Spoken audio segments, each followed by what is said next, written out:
আসসালামু আলাইকুম বন্ধুরা, কেমন আছো সবাই? আশা করি অনেক বেশি ভালো আছো। আলহামদুলিল্লাহ আমিও ভালো আছি।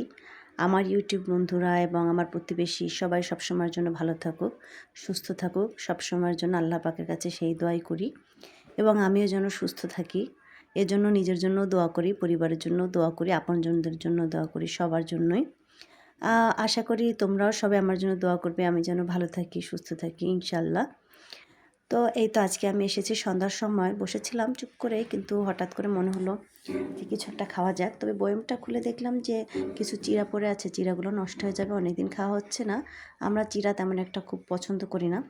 তো ভাবলাম ঠিক আছে, মেয়েটাও অনেকদিন ধরে নারকেলের নাড়ু খেতে যাচ্ছে, তৈরি কিছু নারকেলের নাড়ু করে দেই, আর আমরা কিছু চিড়া দিয়ে নাড়ু তৈরি করি নারকেল গুড় দিয়ে।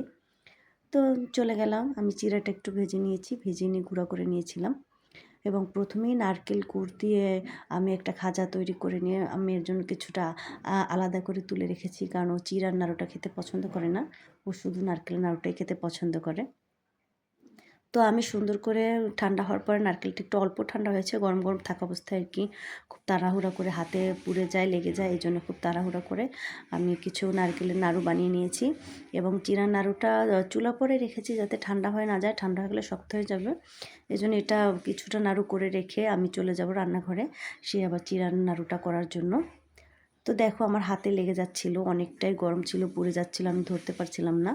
তো এই যে চিড়ার নাড়ু করতে আসছে, আসলে এটা নাড়ু করতে পারিনি, চিড়াটা শক্ত শক্ত ছিল তাই মুঠা মতন বানাইছে। তো এই তো দেখো সন্ধ্যাবেলা নাস্তা, শীতের সময় কম্বলের নিচে বসে খেতে খুব মজাই লাগবে। তো কেমন লাগলো বন্ধুরা, সম্পূর্ণ ভিডিও দেখার জন্য ধন্যবাদ।